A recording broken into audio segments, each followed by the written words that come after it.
Hi, I'm Randy Cook, lifelong Ray Harryhausen aficionado, as if you hadn't guessed. Ray Harryhausen's famous as a stop motion animator and special effects artist, but he was a lot more than that. He was a true visionary whose imagination touched virtually every aspect of the films he made with longtime producing partner Charles H. Schneer. Ray was a one-man band. He was an idea man and a character designer and a sculptor and an animator and a cinematographer and a sequence director and a post-production visual effects supervisor. He didn't direct his films, although there are a couple of them he probably should have, but he nevertheless is the acknowledged auteur of the films that bear his name. When he was 13 years old, Ray saw King Kong with its giant ape and ferocious dinosaurs brought to life through stop-motion animation, and stop-motion became his passion.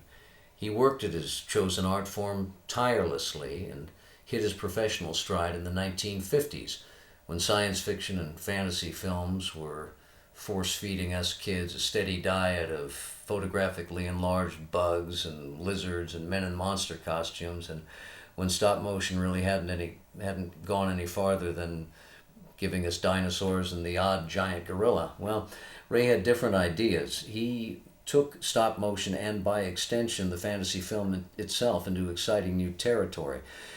The Arabian Nights and the Seventh Voyage of Sinbad, Greek mythology and Jason and the Argonauts, the literature of the fantastic and Three Worlds of Gulliver and Mysterious Island and First Men in the Moon. He instigated these films himself, coming up with the kind of stories you'd expect from an imagination as fertile as his was.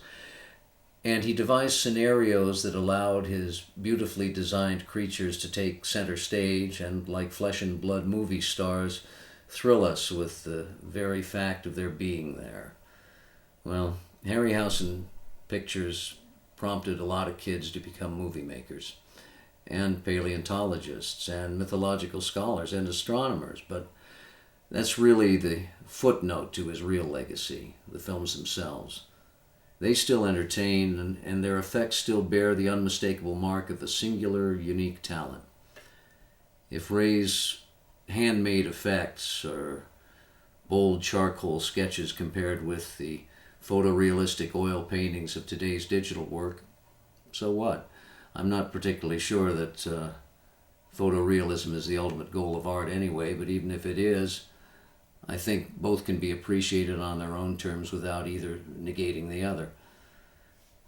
The First Men on the Moon was something of a departure for Ray. This time he concentrated less on creatures and more on environments and world building. The landscapes on and inside the moon where the protagonists cavort, if you'll pardon the expression, come to us not through the skill of dedicated location scouts, but from Ray's own imagination. He created a totally synthetic, cohesive world for the actors to perform in. And I think it's probably his best picture. When I last saw Ray in August of 2012, he had never seen a Blu-ray presentation of one of his films, so I took along a portable projector and a disc of Jason and the Argonauts, and I'm glad to say that he was delighted with the quality of the image. The next day we watched First Men on the Moon and recorded the commentary that's on this disc. Please don't expect a probing interview from me. I was always awed by Ray. Even though we'd become friends, the fact that I was sitting with my boyhood idol, watching my boyhood idol's work and discussing it with him, destroyed any critical faculties that I might have and turned me into a fawning 12-year-old fan. But fortunately, Tony Dalton was on hand to elevate the proceedings and ask some intelligent questions.